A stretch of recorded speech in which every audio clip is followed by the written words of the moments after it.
تھوڑا پیچھے سے میں آپ کو بیک گراؤنڈ سناؤں تو اس سے اس واقعے کی کا کرب اور زیادہ آپ کے سامنے آئے گا کہ اسماعیل علیہ السلام کے انتقال کے بعد آپ کا جو سسرالی خاندان ہے جرہم، وہ مکے کا حکمران بنا. انہوں نے کوئی 2000 سال حکومت کی. پھر ان کے ظلم و ستم پر بنو خزاعہ نے ان کو نکالا اور وہاں اپنی حکومت قائم کی. دوسری صدی عیسوی میں تو عمرو بن حریث جرہمی نے زمزم کا کنواں بند کر دیا اور پتھر اکھاڑا حجر اسود اور زمزم کے کنویں میں ڈال دیا. اور ابراہیم علیہ السلام نے جو چھترا ذبح کیا تھا اس کے سینگ بیت اللہ میں لٹکے ہوئے تھے، وہ بھی اتار کے زمزم کے کنویں میں اور پتھر اور باقی سامان اور اس کو بند کر کے برابر کر اس کا نشان مٹا دیا. 300 سال حکومت کی ہے بنو خزاعہ نے اور زمزم کا کنواں دریافت نہیں ہے. 300 سال. 440 میں قصی، 440 عیسوی میں قصی بن کلاب، اللہ تعالیٰ کے نبی کا کہ پردادے کا والد قصی، اس نے دوبارہ قریش کی حکومت قائم کی. جرہم سے خزاعہ نہیں چھینی، خزاعہ سے دوبارہ آپ کے پردادا کے والد قصی بن کلاب نے، ان کا اصل نام عمر تھا، تو انہوں نے دوبارہ قریش کی حکومت قائم کی. زمزم کا کنواں گم ہے، زمزم کے کنویں کا کسی کو کوئی پتہ نہیں. قصی کا بیٹا ہوا عبد مناف، وہ بڑے خوبصورت، ان کو بطحا کا چاند کہا جاتا تھا، قمر البطحا. ان کے 4 بیٹے تھے، ایک نوفل، ایک عبد شمس، ایک ہاشم، ایک مطلب، جن کو تاریخ نے یاد رکھا. 2 اور بھی تھے لیکن وہ صرف نام ہیں، آگے ان کی کوئی تاریخ نہیں. ایک ابو عمر، ایک ابو عبید. سب سے بڑے اس کے بیٹے عبد شمس تھے، لیکن عبد مناف کے انتقال کے بعد سب قوم نے متفقہ طور پر ہاشم کو سردار مانا. ہاشم سردار بنے، ہمارے نبی کے پردادا. تو ہاشم کی سرداری میں وہ ملک شام کے سفر پر ہیں. انہوں نے مدینہ میں شادی کی، بنو نجار میں، اور خود وہ چلے گئے آگے تجارت کے لیے شام. غزہ میں پہنچ کر ان کا انتقال ہو گیا. پیچھے اس عورت سے ایک لڑکا پیدا ہوا. اس لڑکے کے بال سفید تھے تو ماں نے اس کا نام شیبہ رکھا. قریش کی سرداری مطلب کو ملی. مطلب ہاشم کے بھائی مطلب، ان کو سرداری ملی. کسی کو نہیں پتا کہ ہاشم کا ایک بیٹا مدینہ میں ہے جو میرے نبی کا دادا بننے والا ہے. گزرا، چند بچے تیر اندازی کر رہے تھے تو ایک بچے کا نشانہ سیدھا جا کے لگتا تھا، وہ گول جو آخری گول نشان ہوتا تھا اس کے اندر جا کے لگتا. وہ کہتا خذھا وانا ابن ہاشم، دیکھ میرا نشانہ، میں ہوں ہاشم کا بیٹا. تو اس آدمی نے جا کر مطلب کو بتایا کہ ایک بچہ میں نے دیکھا ہے جس کا نشانہ بے خطا تھا اور ہر تیر پہ کہتا تھا دیکھو میرا نشانہ، میں ہوں ہاشم کا بیٹا. تو مطلب کو اتنا پتا تھا کہ میرے بھائی نے ایک شادی مدینہ میں کی تھی، یہ نہیں پتا تھا کہ اس سے کوئی اولاد بھی ہوئی. تو انہوں نے اپنی اونٹنی کو تیار کیا اور مارا ماری کرتے ہوئے مدینہ پہنچے اور ان کی ماں سے ملے.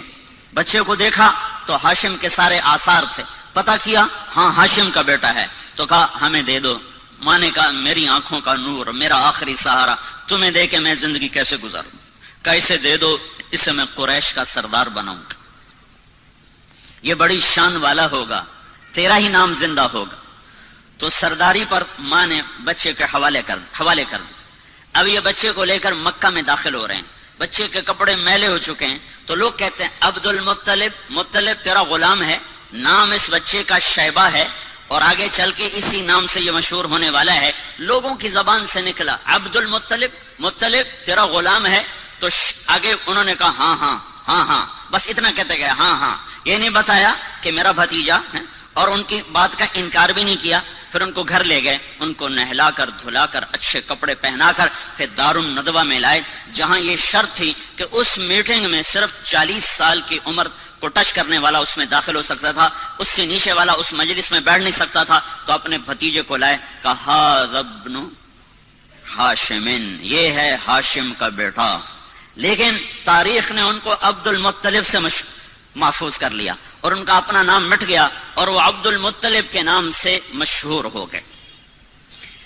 مطلب کی وفات کے بعد سرداری عبد المطلب کو ملتی ہے تو یہ خواب دیکھتے ہیں کہ برکت والا پانی تلاش کرو، برکت والا پانی نکالو. پھر دوسرے دن خواب دیکھتے ہیں برکت والا پانی نکالو. پھر تیسرے دن خواب دیکھتے ہیں برکت والا پانی نکالو. تو تیسرے دن یہ کہتے ہیں وہ پانی کدھر ہے، وہ پانی کہاں ہے؟ تو آواز آتی ہے کل تم حرم میں بیٹھنا، ایک کوا آئے گا، جہاں وہ 3 دفعہ ٹھونگ مارے وہاں وہ پانی ہوگا.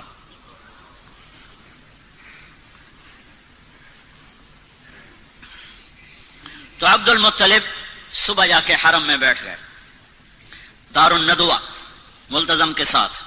ایک کوا آیا جہاں زمزم کنواں، وہاں کے بیٹھا، ایک ٹھونگ ماری، پھر دوسری ماری، پھر تیسری ماری، پھر وہ اڑ گیا.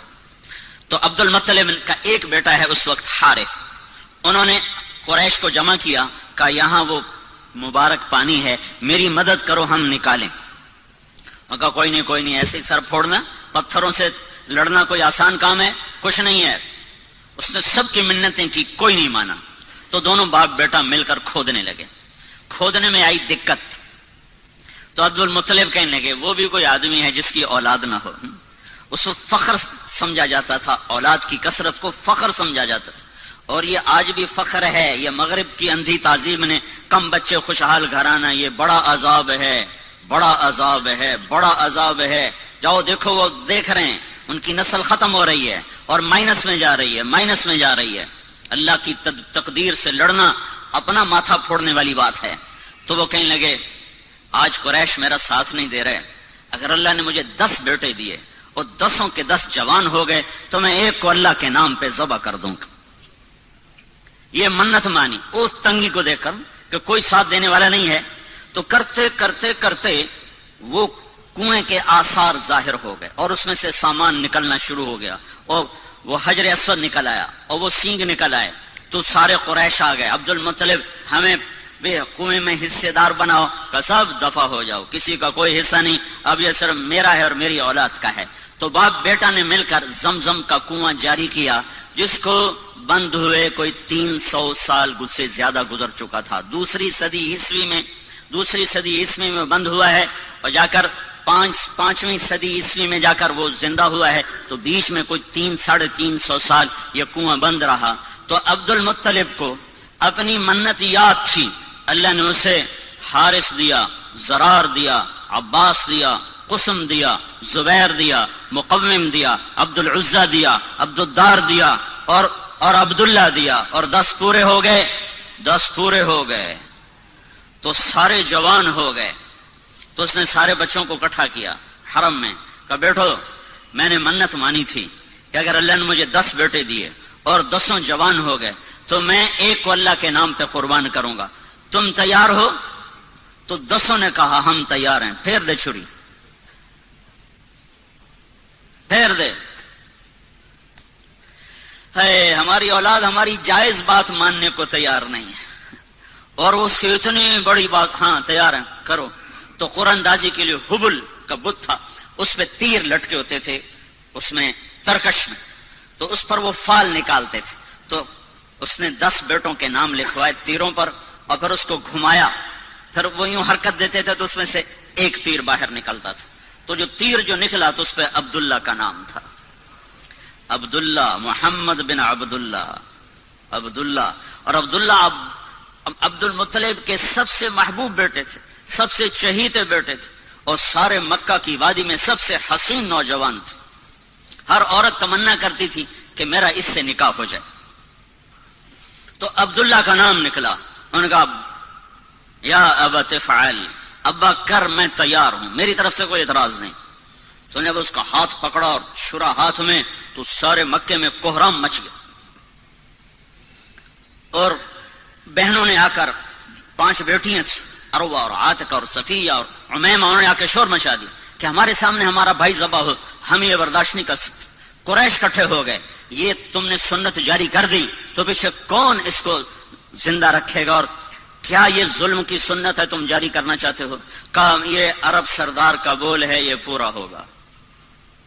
جب سارے پیچھے پڑ گئے تو پھر یہ فیصلہ ہوا، جیسے آج کل کے عدالتیں ہیں تو اس وقت کی عدالتیں ہوتی تھی کاہن، نجومی.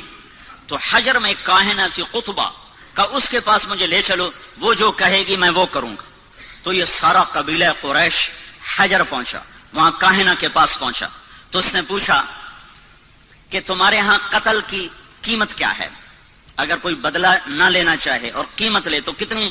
کا جی 10 اونٹ کا، ایک تیر پہ لکھو 10 اونٹ اور دوسرے تیر پہ لکھو عبداللہ، اور جا کر وہاں اسے گھماؤ، جب تک عبداللہ کا نام نکلتا رہے اونٹ بڑھاتے جاؤ، 10 کے 20 کرو، 20 کے 30 کرو، 30 کے 40 کرو، جب اونٹوں کا نام نکلے تو عبداللہ کو چھوڑ دو اور جتنے اونٹ نکلیں اتنے ذبح کر دو۔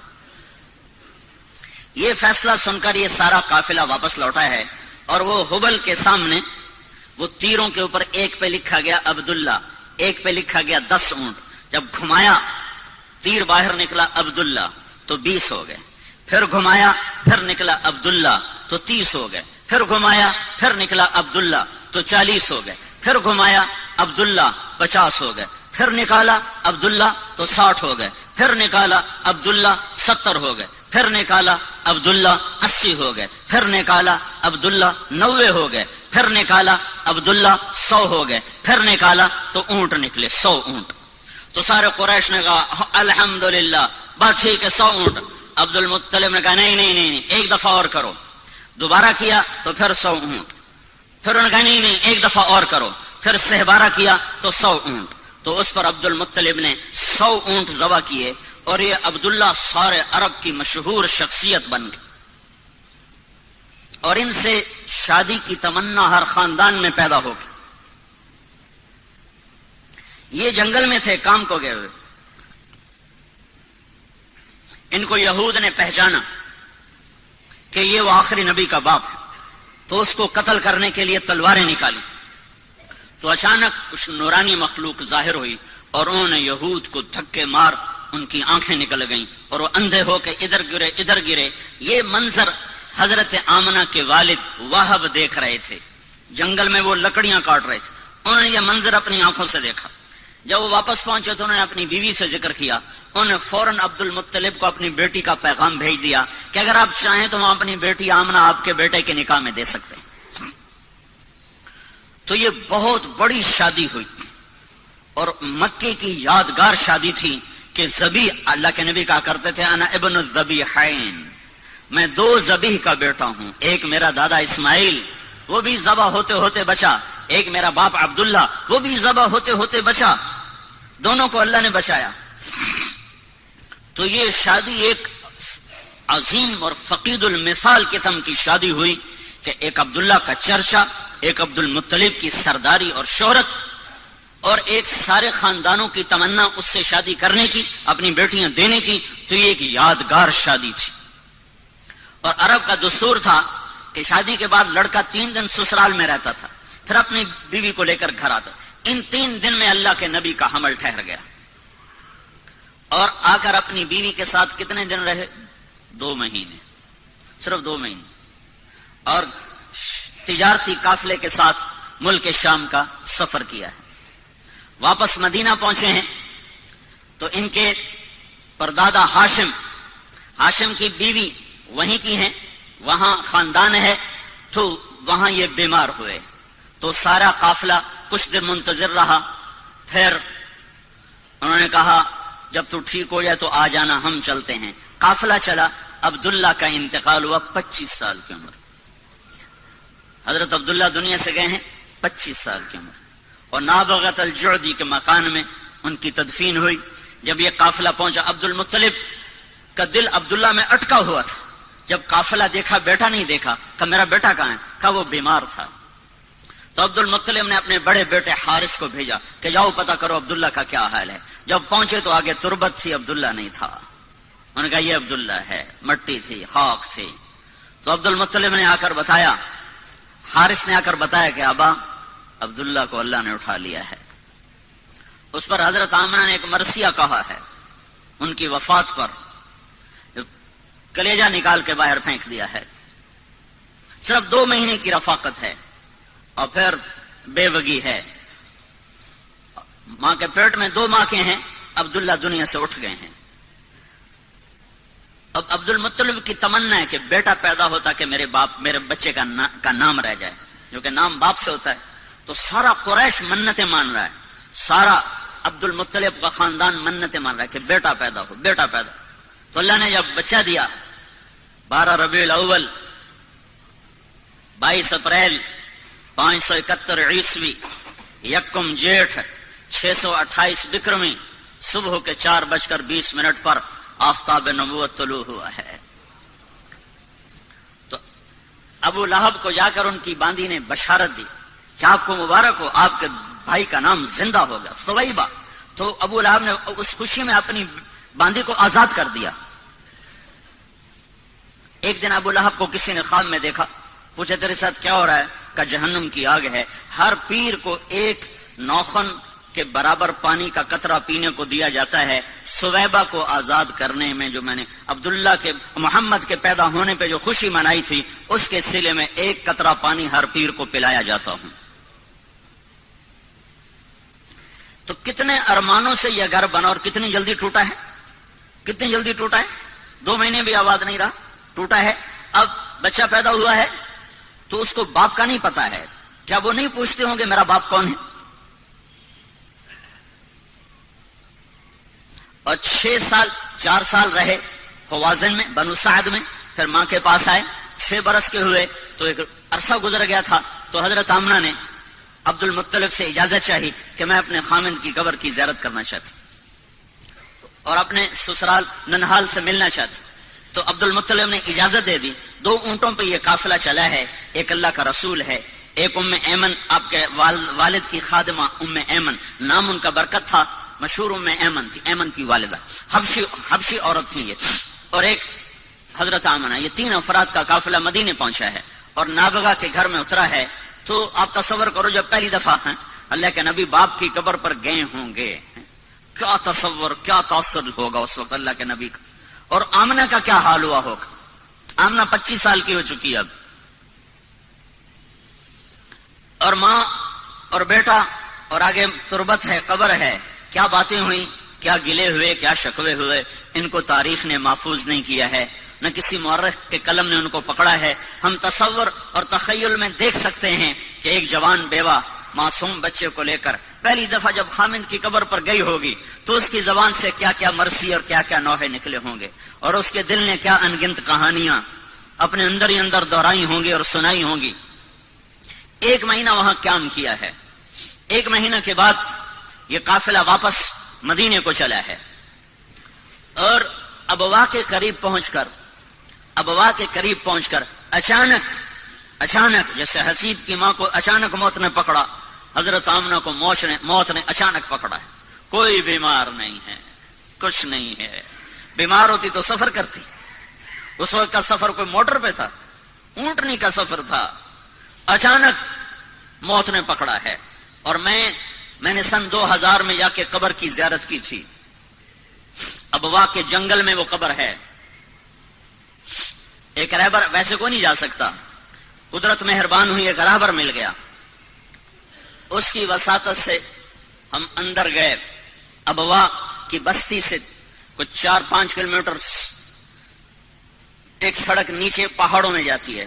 اس کے بعد وہ ہمیں کہاں لے گیا کچھ پتہ نہیں. سر وہ اپنی یادداشت کی سڑک پہ چل رہا تھا اور ہمارے پاس ایک عرب کی جیپ تھی، اس میں ہم سوار تھے. اوپر نیچے ٹھوکریں کھاتے ادھر شام ہو رہی تھی. تو وہاں ایسے نوکیلے پہاڑ ہیں اس طرح، ان کے سب پہاڑوں کی جو نوکیں یوں، اور ان کی اونچائی بس جتنی یہ آپ کی مسجد کی چھت ہے اتنی اونچائی. بڑے پہاڑ نہیں، اتنے پہاڑ ہیں. ایک پہاڑ کے اوپر 20 بائی 20 یا 15 بائی 15 کا فرش، قدرتی فرش پہلے سے بچھا ہوا تھا. وہاں وہ قبر تھی. وہ پتہ نہیں اس وقت بدوؤں نے بنایا یا پہلے سے اللہ تعالیٰ نے وہ بنا کے رکھا تھا کہ یہاں محمد مصطفیٰ کی ماں کو جگہ دی جائے گی. تو وہاں اچانک موت نے پکڑا ہے اور آپ اپنی ماں کے سرانے بیٹھے تھے اور خوف زدہ تھے اور اپنی ماں کو بلاتے آگے جواب نہیں آتا تھا. پتہ نہیں کیا تکلیف ہوئی، اللہ ہی جانے. مجھے ایسے خیال آتا ہے کہ دل کی تکلیف ہوئی ہوگی. جو اچانک جو موت آئی تو یہ خیال آتا ہے کہ غالباً اور بولا بھی نہیں جا رہا تھا. تو وہ یہ ساری نشانیاں کٹھی کٹھی کر کے مجھے ایسے تصور قائم ہوتا ہے. کوئی پکی بات کوئی نہیں ہے. بہرحال موت تھی بیماری جو بھی تھی، تو آپ اپنی ماں کو بلاتے، ماں ماں، تو ایسے دیکھتی اور آنکھیں جھکا لیتی. پھر جیسے بجھتی شمع بھڑکتی ہے تو انہوں نے اپنی ساری طاقت کو جمع کر کے کہا کل حی میت وکل جدید بال، ہر زندہ نے مرنا ہے اور ہر نئی چیز نے پرانا ہونا ہے. مجھے لگتا ہے میری موت آ چکی ہے، لیکن مجھے یقین ہے میرا نام باقی رہے گا کہ میں نے ایک ایسا بچہ چھوڑا ہے جو کائنات کو روشن کرے گا. تو یہ آخری کلمات تھے. او اللہ کے نبی نے ماں کے سینے پہ سر رکھا ہے. اب تو 6 سال کا بچہ ہے. کاش تم وہ جگہ دیکھتے. میں نے ہزاروں دفعہ یہ قصہ سنا ہے اور ہر دفعہ میں روتا ہوں. اب تو ویسے ہی موقع ہی ایسا ہے کہ رونا آ رہا ہے. چاروں طرف وحشت ناک ویرانہ ہے. سن 2000 میں اتنی وحشت تھی تو 14 صدی پہلے وہاں کیا وحشت ہوگی. اور 6 سال کا بچہ ماں کے سینے پہ سر رکھا ہوا ہے. اسے نہیں پتا موت کیا چیز ہے. پہلی موت دیکھی ہے، لہٰذا وہ حیران ہے کہ میری ماں بولتی کیوں نہیں. تو کہتا ماں ماں تو بولتی کیوں نہیں. کس نے قبر کھودی یہ اللہ جانتا ہے. حضرت ام ایمن گئیں ابوا یا کوئی وہاں سے گزرا، ان دونوں میں سے کوئی ایک بات ضرور ہوئی ہے. قبر کھودنے کے بعد جب نیچے اترے ہیں تو اللہ کے نبی نے دوڑ لگائی اور جا کے ماں کی قبر پر لیٹ گئے. جب ام ایمن پہنچ گئے تو اللہ کا نبی کیا کہہ رہا تھا، ماں تو میرے ساتھ چلتی کیوں نہیں. تمہیں نہیں پتا تیرے سوا میرا دنیا میں کوئی نہیں ہے، تو میرے ساتھ کیوں نہیں چلتی. اما تدرین لیس لی احد سواک، تیرے سوا میرا کوئی نہیں ہے. تو ام ایمن نے اس حال میں اٹھایا ہے وہ کہتے تھے میں نہیں جاؤں گا. اپنی ماں کی قبر کو پکڑ لیا کہ میری ماں چلی گئی تو میں جاؤں گا. 6 برس، حسیب تو 22 برس کا نوجوان ہے. میرا نبی تو صرف 6 سال کا تھا. اس کے تو کوئی کاروبار نہیں تھے، اس کی تو کوئی جائیداد نہیں تھی. آگے یتیمی کا کالا اندھیرا چھایا ہوا ہے. مکے تک کچھ نہیں کھایا پیا. 2 راتیں 2 دن کا سفر باقی ہے، کچھ نہیں کھایا پیا. اور وہاں جا کے بھی کھانا پینا چھوڑ دیا. سارا دن کچھ نہیں کھاتے تھے. زمزم کے چند گھونٹ پی لیتے تھے اور الگ چھپ کر کے بیٹھے رہتے تھے.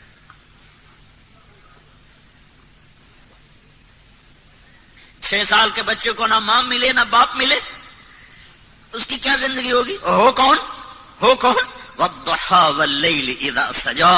مجھے قسم ہے تیرے روشن چہرے کی، مجھے قسم ہے تیری سیاہ زلفوں کی، جس کے چہرے کی قسمیں اٹھائے، جس کی زلفوں کی قسمیں اٹھائے، جس کے بول کی قسم اٹھائے. وقیلہ یا رب ان هؤلاء قوم لا یؤمنون، جس کے وجود کی قسم اٹھائے. لعمرک، مجھے تیری جان کی قسم.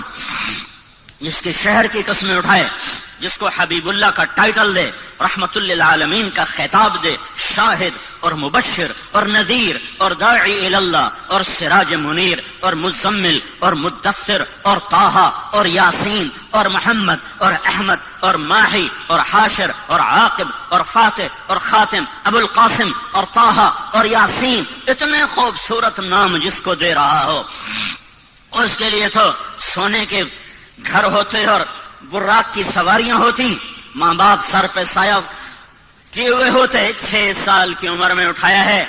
بوڑھا 102 سال کا دادا، 102 سال کی عمر. جب انہیں دیکھا اپنے پوتے کے آنسو تو ان کا سینہ غم سے پھٹ گیا. انہوں نے 24 گھنٹے کے لیے آپ کو ساتھ رکھا، لیکن آپ کا کھانا پینا چھوٹ گیا تھا سوائے زمزم کے پانی کے. کئی دن کچھ نہیں کھاتا. دادے کا آسرا ملا ہے تو 2 سال بعد اللہ نے کہا تو بھی واپس آیا، تینوں میں نہیں ران دے. 2 سال بعد اس کو بھی اٹھا لیا ہے. تو میرے نبی نے کہا مجھے یاد ہے میں 8 سال کی عمر میں اپنے دادا کے جنازے کے ساتھ روتا ہوا جا رہا تھا. ابو طالب نے سنبھالا، لیکن ابو طالب غریب تھے، روٹی پوری نہیں کر سکتے تھے. آتا ہے آپ بکریاں چرا کے شام کو آ رہے تھے، ننگے پاؤں تھے، ننگے سر تھے، جوتا بھی نہیں تھا پہننے کو. مجھے مکے میں ننگے پاؤں چل کے دکھاؤ، تمہارے آبلے نہ پڑ جائیں تو. اور تمہارا نبی 8 سال کی عمر میں ننگے پاؤں اس کے صحراؤں میں سارا دن بکریاں چراتا تھا کہ چند سکے ملیں گے جس سے میری روٹی چلے، کہ چچا غریب ہے. ویسے وہ سب کچھ قربان کر دیا ابو طالب نے، پر تھا ہی کچھ نہیں، شرافت تھی، رزق نہیں تھا. تو سارا دن آپ بکریاں چراتے تھے اور شام کو 8 سال کے بچے کھیلتے تھے اور تمہارا نبی بکریوں کے پیچھے ہوتا تھا کہ کچھ سکے ملیں گے جس سے میرے چچا کا بھی اور میرا بھی گزارا ہوگا.